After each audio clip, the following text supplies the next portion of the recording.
Hello and welcome, Ave Dominus Nox brothers. Today is the day we've all anticipated for so long.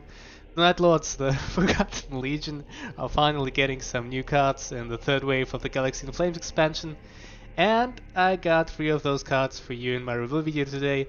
We got a common, a rare, and an epic. And I'd say let's jump right into it. First card is called From the Shadows. It's a 4 energy tactic. For 4 energy it stuns an enemy of your choice. That's pretty terrible, but of course there's more to it. The next troop you play, so it doesn't have to be this turn, gains flank and plus to attack.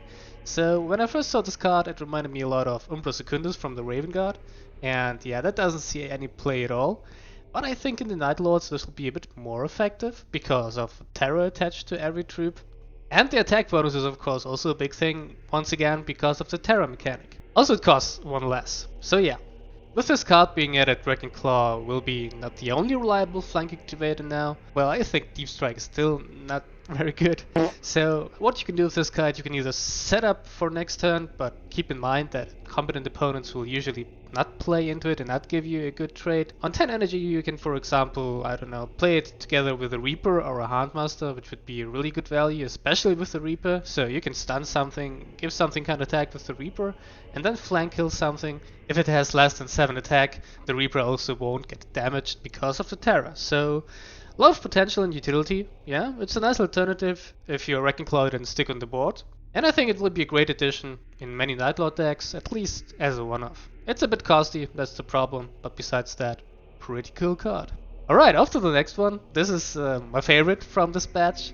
It's called Haunted Dreams. What a romantic name for a saber tank. The stats are okay, 5-4 for 5. But I love this card not because of the stats, but because of its effect. So it deals 2 damage on rally, which is already great. But there's more to it. If the target survives, it loses 2 attack until your next turn. As you might notice from the wording, you can use it on the enemy warlord. So the first thing that comes to mind is Karn gets shut down for a whole turn.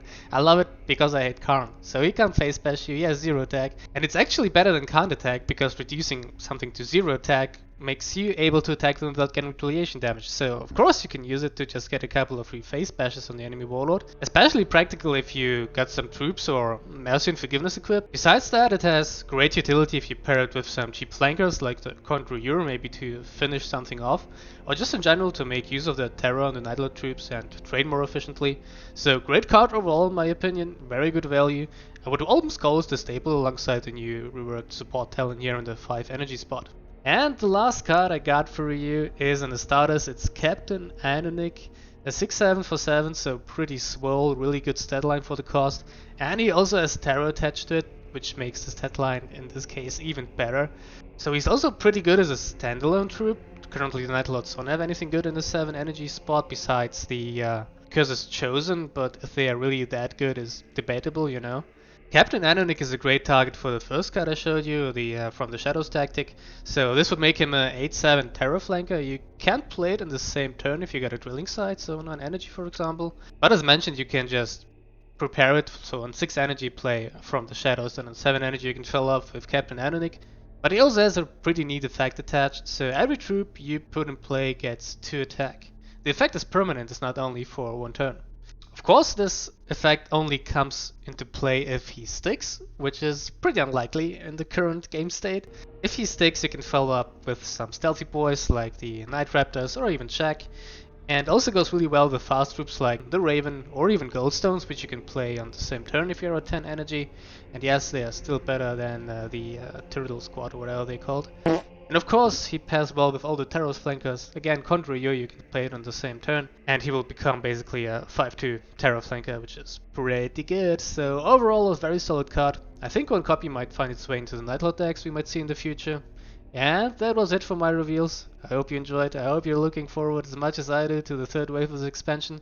Don't forget to subscribe. On Friday we're gonna make another stream of the third wave. We're gonna play some event. We're gonna open those crates, get those new cards, build some new decks, try out the new stuff. I'm quite stoked for what else the Night Lord's gonna get, especially the mission. I hope it's worth playing. And yeah, thanks for tuning in. I'll see you around. Get that out.